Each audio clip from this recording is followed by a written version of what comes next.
My guest at this time is Zilvanis Silenas. To make life easier for broadcasters like me, he simply goes by Z. He is originally from Lithuania and is now president of the Foundation for Economic Education here in the United States. He joins me now to explain why he strongly urges the United States not to head down the road of socialism and what he remembers from the days of Soviet control of his country. And Z, thanks very much for your time today. Thank you for having me. Well, what was life like for your family in Lithuania when it was still part of the Soviet Union? It wasn't great. I mean, obviously, I was a kid at the time. I was born in 1981, so I pretty much saw the last 10 years of Soviet Union. It wasn't great in any respect. We lived in a very small one-room apartment. And when I say one-room apartment, I don't mean one-bedroom apartment. I literally mean one-room apartment. Many people had it even worse. Many of them, grown people, grown families, lived in the equivalent of dorms, basically having to share a kitchen, having to share a bathroom, and things like that. Usually people also had to work on Saturdays as well. Food was available, but any quality food was scarce. And basically, if you wanted to buy any consumer goods, you either couldn't or you had to know someone who could sell it to you. But even then, I mean, if let's say an average person would make 100 rubles per month, so an average coat, not an extravagant coat, just a coat, assuming you're lucky enough to get it, would pretty much cost half or even all of your monthly earnings.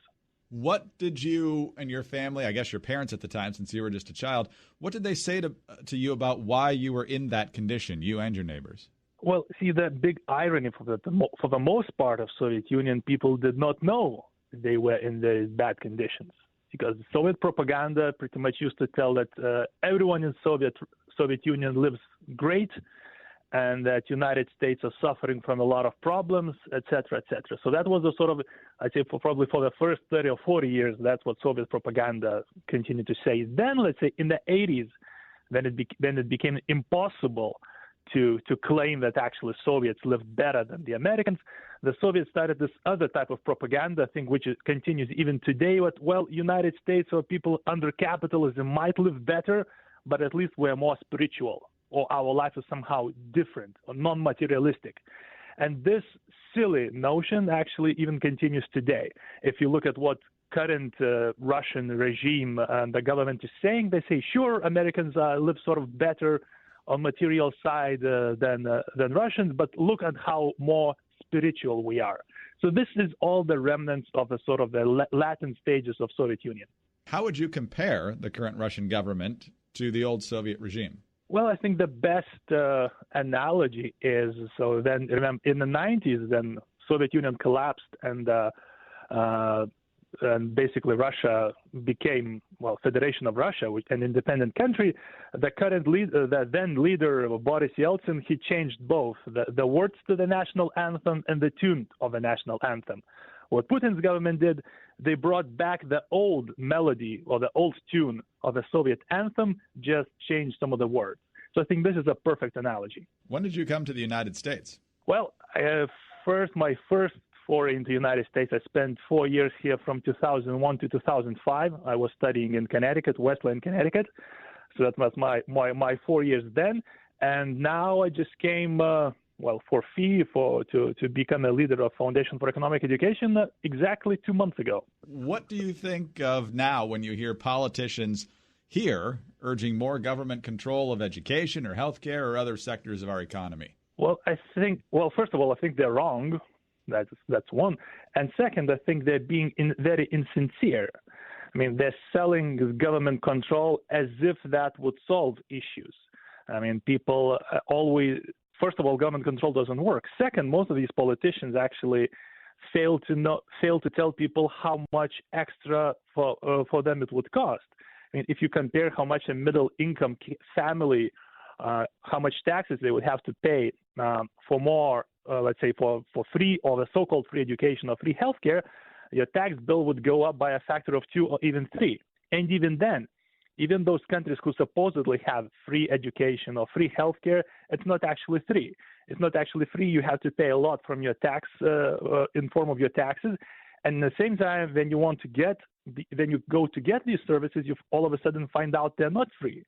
For instance, in my home country, we have the so-called system where you pay 7% of your income just for healthcare, which is a hefty bill. So imagine you pay 7% of your income just to cover healthcare.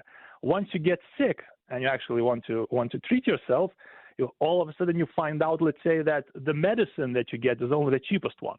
And if you want to get a more expensive medicine, you have to pay it yourself. All of a sudden you realize that if you want to go to the hospital, or right now, you have to wait in line, or you have to go to a private hospital. So there are many of these things that the politicians are not telling, and they're selling some of the European policies as a kind of utopia, but they're not utopia, and they're very expensive. As you look back at what the Soviet Union was doing during your childhood, and for decades, of course, before that, why did their system not work? Well, it's so fundamentally wrong, it cannot work. So like all utopias, I think Soviet Union and all the socialist countries, they're kind of very telling. So in the beginning, I remember when talking about socialism, the story started that there would be such an abundance of goods, that all the problems would be solved, basically. It would be enough of goods for everyone.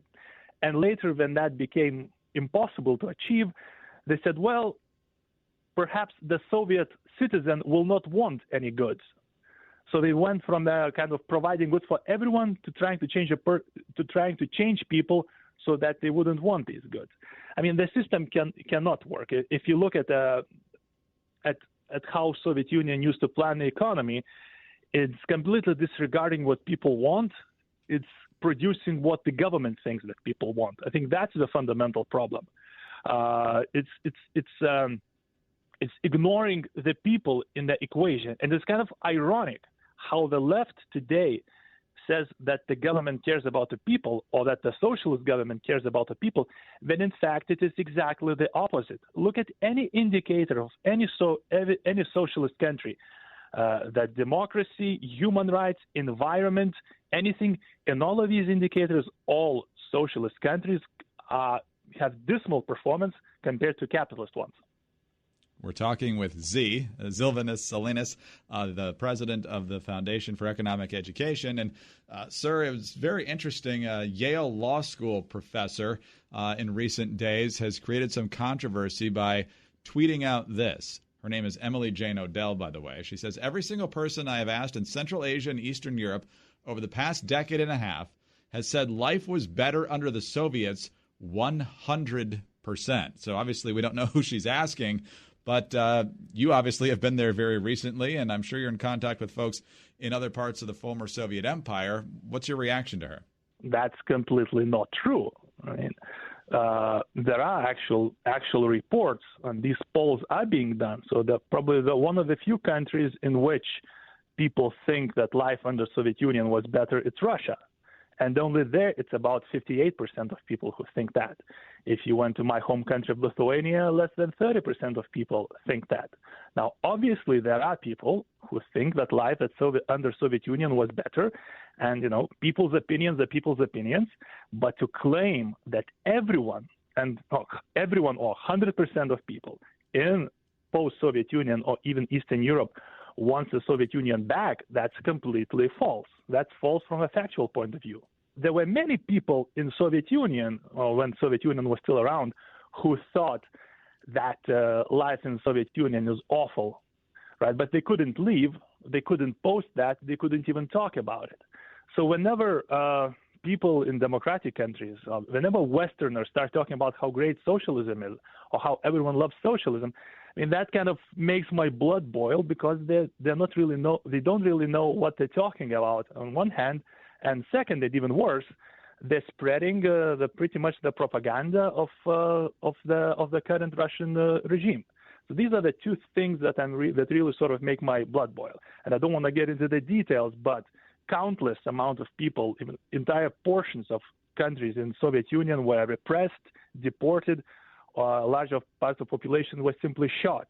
So whenever someone who should know better comes and starts saying how life was great in Soviet Union, that is simply an offense to literally tens of millions of people who lost their lives in that awful regime. Another tweet from Professor Odell says that capitalism is devoid of all humanity. She has a professor friend who is returning from the United States to a former Soviet republic because capitalism is devoid of all humanity. At least we were human, she said, under the Soviet regime. So that seems to be going back to what you said a little bit earlier, where the socialists claim that they are representative of the people, but in reality, it's a very different story from what you're saying. Well, I wonder where she finds that humanity in Soviet Union. So is not having to wait in line for 2 hours to buy shoes, and preferably not even your own size, but just any shoes, so you can trade them for the size that you want later, is that humanity? I mean, being forced to shout and scream that Soviet Union is great every week, is that humanity? Where does she see humanity in actually removing people from the economy, removing people from democracy, removing people from having any say in how they want to live? Where does she see humanity in that? See, for me, that just smacks of either ignorance or, once again, repeating the Soviet or the current propaganda. I mean, I can't even imagine how anyone sane would actually say something like that. There was zero humanity in Soviet Union. Zero. And another sort of funny thing, if that aforementioned professor goes back to Soviet Union to look for if she goes back to Eastern Europe or ex-Soviet country to look for socialism, she will not find it there. In fact, what she will find there is pretty much the capitalism that we have in the United States. In fact, I don't know what she's actually looking for. Z, thank you very much for your time today. We greatly appreciate it. Thank you for having me. Zilvanis Silenas is the president of the Foundation for Economic Education. He is a native of Lithuania. I'm Greg Columbus reporting for Radio America.